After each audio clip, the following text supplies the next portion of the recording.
Hi, my name is Kevin Sheff, and I'm the Retriever Coach. A few days ago, I recounted a story about a dog named Ty and how training mistakes I'd made affected his performance on his water blinds for the majority of his career. 20 years later, my experiences led me to understand that training around the water requires a thoughtful and methodical approach. That there are four components to an exceptional water training program that include fundamentals, mental state, standards, and conceptual learning. Today, I'd like to walk you through cheating singles. We'll cover the prerequisites, how to gradually increase the level of difficulty, as well as what can happen and how to react to each situation.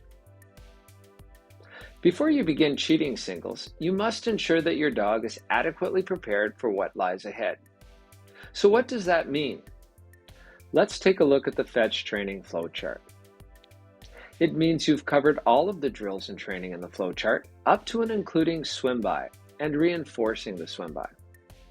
These drills allow you to teach all of the skills your dog will need in their tool bag to carry out cheating singles. They'll also provide opportunities to reinforce fundamental standards with the e-collar and help ensure that your dog responds appropriately to the pressure in the environment that's to come. Furthermore, as we look down the right side of the flowchart, the marking side, you can see that a significant amount of work has taken place with respect to marking development. Every one of these steps is just as important in preparing your dog for cheating singles. Skills and experience are developed along the way that can't be overlooked. In fact, if we come down the page to conceptual marking and fighting factors, we'll see that first concept, don't return to an old fall, comes before angle exit drill and cheating singles. This is intentional because this training will provide opportunities to handle on landmarks. Experience with every skill and situation on land is essential before you begin trying to teach it on the water. Doing so provides familiarity with the procedures and the purpose of handling on a mark. Furthermore, it reduces stress and leads to better outcomes. All right, before I get into the procedure, I want to remind you, just like I remind my fetch students, that core element number one is fundamentals.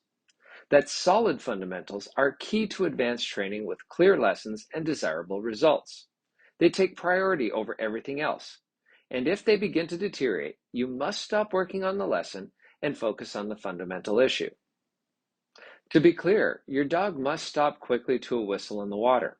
They must tread water without drifting and patiently wait for a cast. You must also be sure that your dog will respond appropriately to e-collar corrections for failing to stop and force corrections for failing to go. There are 5 types of cheating singles you want to cover. Short square entry. These entries are less than 20 yards and require your dog to enter the pond at right angles to the shoreline. Long square entry. These entries are greater than 50 yards. Long angle entry. These entries ask your dog to run past some water before entering the pond at an angle. Re-entry. These situations involve 2 pieces of water en route to a mark. The second water entry is often challenging and may require your dog to re-enter the pond at an angle. And finally, unconventional. These marks have the thrower throwing the mark toward the corner or dry side of the pond.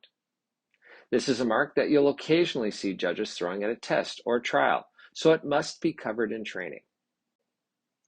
Each of these types of marks is designed to ensure that your dog understands the need to take responsibility for making disciplined decisions to enter the water when the line to the retrieve requires it. So what can happen and how should you react when your dog fails to enter the water? Let's take a look at a cheating single. All right, so I've got a cheating single set up here. Pretty straightforward, square entry into the pond. And before we run it, what we want to do is ask ourselves, what might our dog do in the course of running this? We need to know what they're going to do so we have a good plan of action in the back of our mind before we start.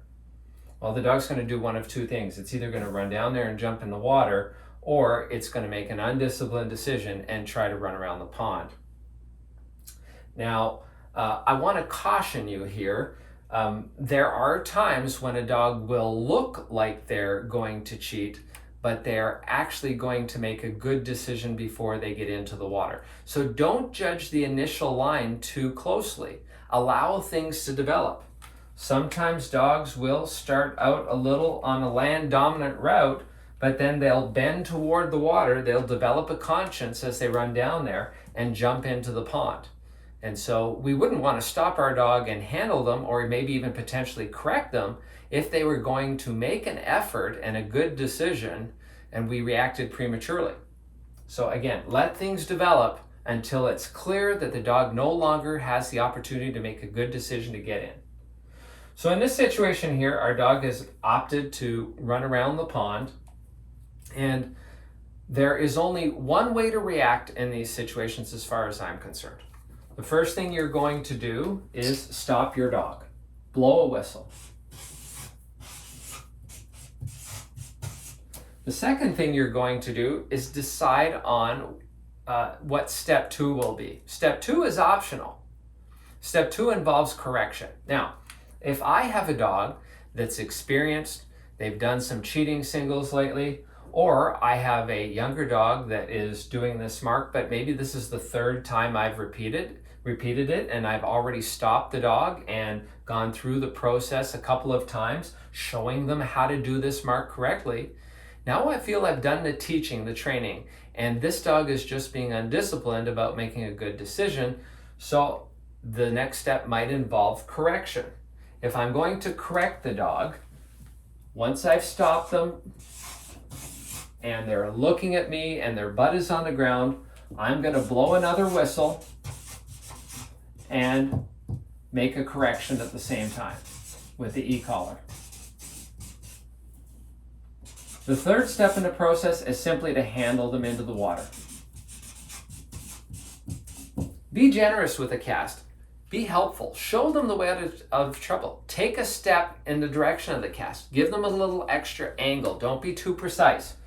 You've potentially made a correction, and you want to show them how to get out of the trouble they're in, how to turn off the pressure. The mode of operation is very straightforward. Stop doing what you're doing.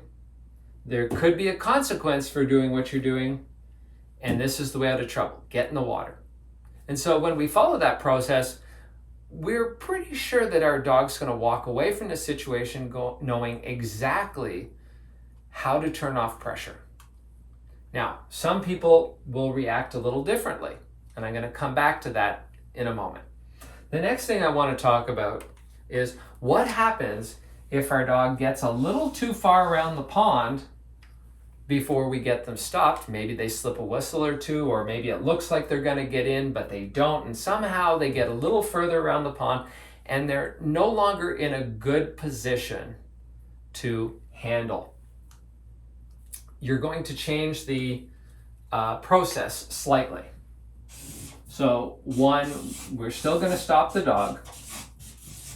2, we've got to make a decision again whether or not we're going to correct the dog for the behavior based on the things that I talked about earlier.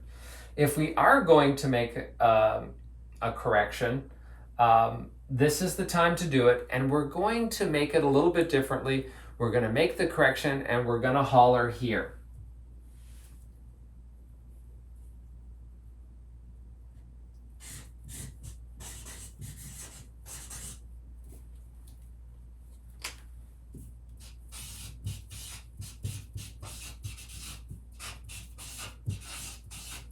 Remember, correcting is optional. We're definitely going to say the word here. We're not going to use our whistle. We're going to express our displeasure with our voice. Here! We're going to call the dog back, and there's an option to correct in that moment. Now, when you call the dog back, you're only going to call them back to a position that's going to allow you to cast them into the pond in a good spot. So I haven't called the dog all the way back to the mat. I've only called the dog back far enough and stopped them so that I can get, again, a good cast into the pond. It isn't a lot different than the first situation. The only thing is that the style of correction is slightly different, and the before we handle them into the pond, we have to get them into a good position. And obviously, step 3 is to handle. All right. So now I want to talk about some of the other things you might have seen in the past, how people handle situations and the trouble it can get you into. I'm sure some of you have seen where, a dog runs down and decides to cheat and miss the water. And some people will holler here and correct their dog, or stop their dog and holler here, or stop their dog and correct their dog and holler here. And oftentimes they will even escalate with pressure. That dog is screwing me over. I'm going to get him. And these are all incorrect things to do. You should always react in a measured fashion with your collar. You should always think things through before you react.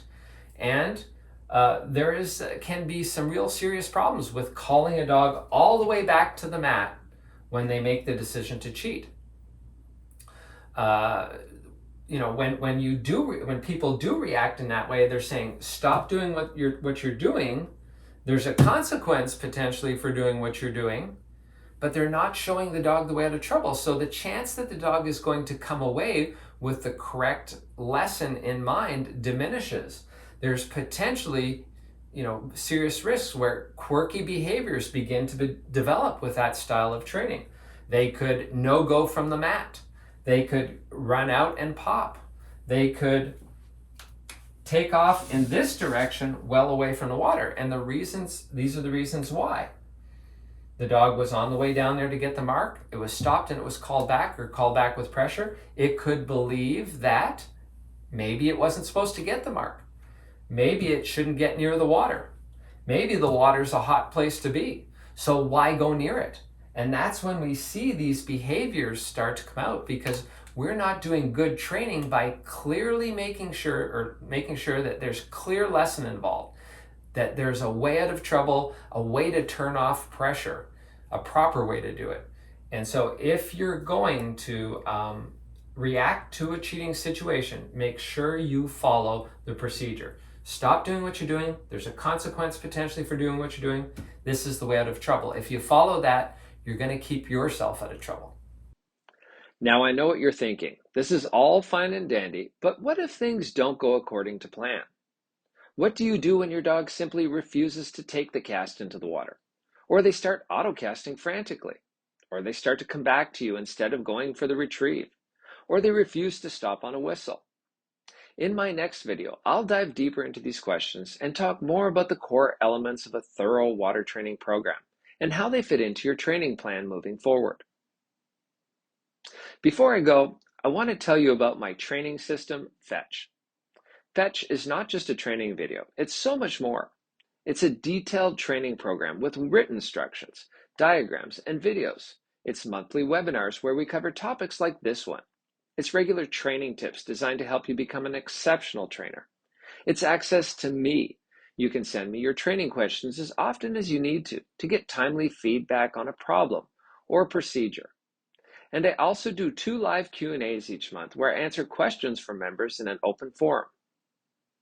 Our second membership enrollment period opens for 2 weeks beginning May 17th. If you'd like to learn more, visit my website, theretrievercoach.com, and click on the Fetch tab. Until next time, happy training.